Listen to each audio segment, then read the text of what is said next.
সীমান্ত সুরক্ষায় মোট ২৭ কিলোমিটার বেড়া দেওয়ার জন্য বিএসএফকে জমি দিল রাজ্য সরকার। আর্থিক ব্যয়ভার বহন করছে কেন্দ্রীয় স্বরাষ্ট্র দপ্তর। কেন্দ্র ও রাজ্যের এই যৌথ উদ্যোগকে বড় মাইলফলক হিসেবে দেখা হচ্ছে। আইনি জট কাটিয়ে এক ঐতিহাসিক পদক্ষেপের সাক্ষী থাকল পশ্চিমবঙ্গ। গভীর সন্তোষ প্রকাশ করে বিএসএফের ডিজি প্রবীণ কুমার নবান্নে জানিয়েছেন, জাতীয় সুরক্ষার ক্ষেত্রে এই সিদ্ধান্ত খুবই গুরুত্বপূর্ণ ছিল। জমি পাওয়ার ফলে সীমান্ত এলাকায় নজরদারি বাড়ানো যাবে। বিশেষ করে সুন্দরবনের মতো সীমান্তে ভারত বাংলাদেশ সীমান্তের নিরাপত্তা ব্যবস্থা আরও সুদৃঢ় হবে।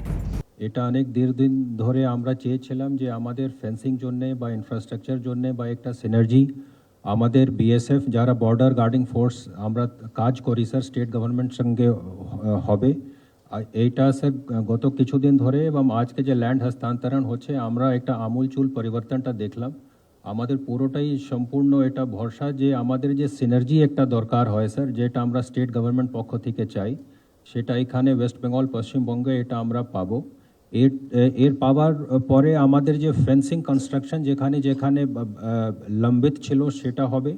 যেখানে আমাদের ইনফ্রাস্ট্রাকচার নতুন বিওপি খোলা, যে বর্ডার আউটপোস্টগুলো খোলাটা ইনক্লুডিং সুন্দরবন মতন এরিয়া, যেখানে আমরা একটা বিশাল জলাশয়কে আমরা ভালো করে দেখতে পারছিলাম না, ওই জায়গাটাও আমরা যে আছে ভালো করে দেখার জন্যে যে পরিকল্পনাগুলো আছে সেটা পারিত হবে স্যার। এটা নিয়ে স্যার আমাদের যে সুরক্ষাটা স্যার ইন্ডো বাংলাদেশ বর্ডারটা আরও একটু সুদৃঢ় হবে এবং ন্যাশনাল সিকিউরিটি পক্ষ থেকে এটা খুবই একটা জরুরি ছিল স্যার। আমাদের পুরোটাই বিশ্বাস যে আমাদের বিএসএফ এ ইনফ্রাস্ট্রাকচারটা একবার হয়ে যাওয়ার পরে যে আমাদের বর্ডার সুরক্ষা আর অধিক মজবুত হবে স্যার, এবং এটা লাভটা স্টেটও পাবে এবং ভারতবর্ষের যে আন্তরিক সুরক্ষা বা ন্যাশনাল সিকিউরিটি পার্সপেক্টিভে এটা দীর্ঘদিন ধরে যে আছে এটা জিনিসটাও পূর্ণ হবে স্যার। দীর্ঘদিনের টানাপোড়েন এবং আইনি জট কাটিয়ে অবশেষে বিএসএফের হাতে জমি হস্তান্তর করল রাজ্য সরকার।